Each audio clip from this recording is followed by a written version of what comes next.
నమస్కారం అండి. Voice of Varshini YouTube channel కి స్వాగతం.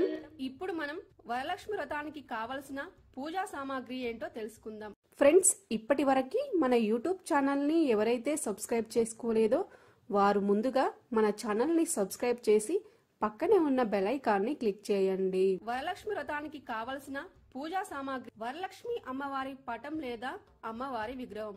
ఈ పటాన్ని ఎంపిక చేసుకునే విషయంలో కొన్ని జాగ్రత్తలు తప్పనిసరిగా పాటించాలి. పటంలో అమ్మవారు నిలబడి ఉన్నది కాకుండా కూర్చొని ఉన్న ఫోటోని తీసుకోవాలి. ఆకుపచ్చని లేదా ఎరుపు రంగు చీరతో కలశంతో ఇరువైపులా ఏనుగులు ఉన్న అమ్మవారిని పూజించడం చాలా మంచిది. రాగి లేదా వెండి కలశం, ఇది కలశ పూజ కోసం. 2 కొబ్బరికాయలు, ఒకటి కలశం మీద ఉంచడానికి, రెండవది అమ్మవారికి నివేదన చేసేందుకు. 2 జాకెట్ ముక్కలు, ఒకటి కలశం మీద ఉంచేందుకు, అమ్మవారికి వాయనంలో ఇవ్వడానికి మరొకటి. ఇంకా మీకు వీలైతే ముత్తైదువులకి జాకెట్ ముక్కలను ఇవ్వాలనుకునే వారు మీ శక్తి కొలది జాకెట్ ముక్కలను సిద్ధం చేసుకోవాలి. 2 పీటలు, ఒకటి అమ్మవారి పటాన్ని ఉంచడానికి, రెండవది కలుషాన్ని స్థాపించడానికి. ఇంట్లో ఒక పీట ఉంటే కలుషాన్ని స్థాపించడానికి అరటి లేదా విస్తరాకులను ఉపయోగించవచ్చు. 1/2 కిలో బియ్యం. బియ్యాన్ని పీట లేదా ఆకుల మీద పోసి వాటి మీద కలుషాన్ని పెట్టాలి. 1/2 కిలో శనగలు, అమ్మవారికి ముత్తైదువులకు పంచడానికి. వీటిని ముందు రోజు రాత్రే నానబెట్టాలి. యాలకులు మరియు మిరియాలు. బెల్లం. అమ్మవారికి పానకం ఇష్టం కాబట్టి యాలకులు మిరియాలు వేసిన పానకంను చేసి నైవేద్యంగా పెట్టాలి.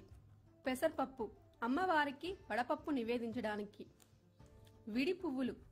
అమ్మవారిని 5 రకాల పువ్వులతో పూజిస్తే చాలా మంచిది. 5 రకాల పువ్వులు దొరకకపోతే కనీసం ఎరుపు లేదా తెలుపు రంగు పువ్వులను పూజ కోసం తెచ్చుకోవాలి. ముగ్గు వేయడానికి కాస్త బియ్యం పిండి, పసుపు కుంకుమలు, 2 డజన్ల గాజులు, అమ్మవారికి ముత్తైదువులకు వాయనం ఇవ్వడానికి. చీర, అమ్మవారికి వాయనం ఇవ్వడానికి.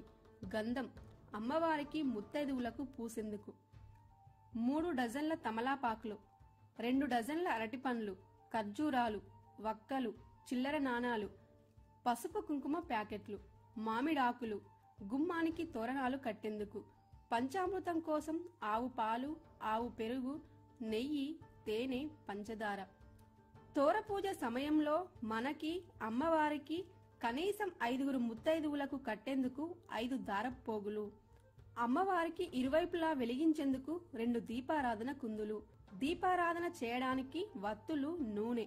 ఆరతి ఇవ్వడానికి ఆరతి పళ్ళెం, ముద్ద కర్పూరం. నివేదన చేసే సమయంలో వెలిగించేందుకు గంట, వీటితో పాటుగా అక్షింతలు, అగరబత్తులు, అగ్గిపెట్టె. ఫ్రెండ్స్, ఈ సామాగ్రితో వరలక్ష్మి వ్రతాన్ని చేసుకుని సంతోషంగా ఉండండి. ఫ్రెండ్స్, ఈ వీడియోలో మనం వరలక్ష్మి వ్రతం చేయడానికి కావలసిన పూజా సామాగ్రి ఏంటో తెలుసుకున్నారు కదా. ఫ్రెండ్స్, మీకు ఈ వీడియో నచ్చినట్లయితే లైక్ చేసి కమెంట్ రాయండి. Please subscribe my YouTube channel. Thank you for watching.